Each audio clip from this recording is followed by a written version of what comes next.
Sub inspector Rakesh Doval artillery regiment BSF के शहादत पर श्रद्धांजलि अर्पित करने के लिए एकत्रित हुए हैं। श्री राकेश डोभाल 2004 बैच के सब इंस्पेक्टर सीमा सुरक्षा बल में पदस्थ हुए हैं और दिनांक 13 तारीख को नौगाम सेक्टर में बिना कारण के पाकिस्तान द्वारा गोलीबारी शुरू कर दी गई थी। श्री राकेश डोभाल सीमा सुरक्षा बल के तरफ से डट के मुकाबला किया। उसी गोलीबारी में उनको एक गोली शरीर को चोट लगी, हताहत हुए। उनको बचाने की हर संभव कोशिश किया गया, लेकिन वो वीर गति को प्राप्त हो गए। उनके अदम्य साहस और पराक्रम को सीमा सुरक्षा बल सलाम करती है और उनके इस संपूर्ण आहुति के लिए हम सभी तहे दिल से नमन करते हैं।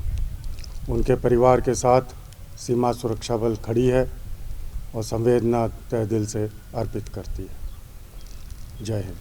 तो उनके साथ जो बाकी मतलब कैजुअल्टी थी उनके बारे में भी थोड़ी डिटेल्स मिलेगी, किस तरह का वो इंसिडेंट हुआ? जहाँ हमने सुना था उस वक्त इनिशियली रिपोर्ट्स में काफ़ी सारे इंजर्ड भी हुए थे और सिविलियंस के भी हवाले से कुछ डिटेल्स हम जानना चाहेंगे। बिना कारण के गोलीबारी में बड़े हथियारों का भी पाकिस्तान द्वारा इस्तेमाल किया गया। सीमा सुरक्षा बल एवं सेना दोनों डटकर मुकाबला किए हैं, लेकिन पाकिस्तान के गोलीबारी में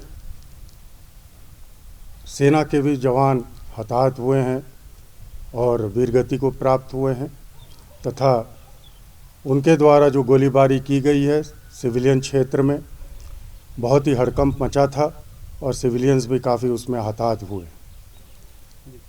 तो उनकी तरफ से कुछ कैजुअल्टी की रिपोर्ट जो हमने वीडियोस वायरल हुए थे, कुछ बंकर्स वहाँ या पिकेट्स वहाँ डैमेजेस हुए, वो डिटेल्स आने में अभी बाकी है, लेकिन हमारे मुंहतोड़ जवाब में पाकिस्तान का काफ़ी डिफेंसेस को हमने बर्बाद की है और मेरे समझ से जब हम लोगों ने उनका मुकाबला किया है काफ़ी नुकसान उन्होंने झेला है इसमें।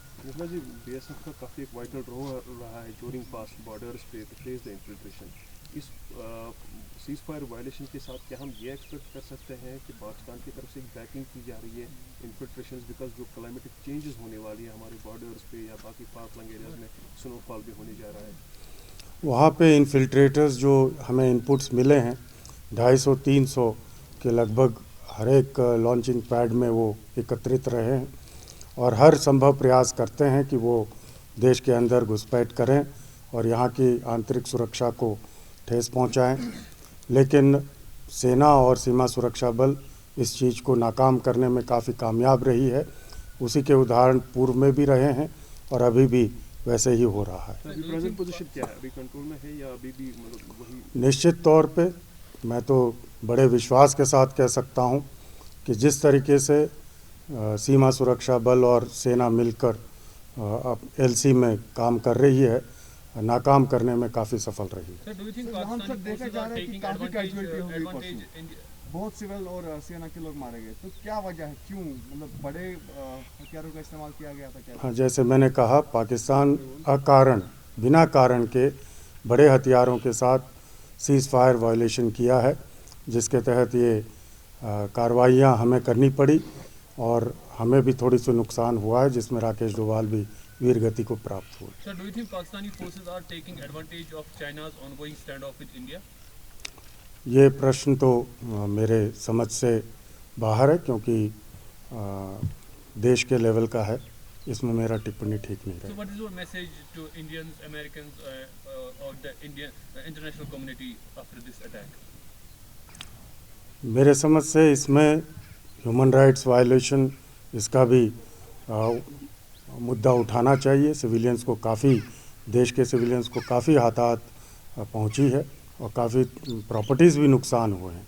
ह्यूमन राइट्स को इस मुद्दे को उठाना चाहिए। Thanks for share the details. Thank you, sir. Thank you. धन्यवाद।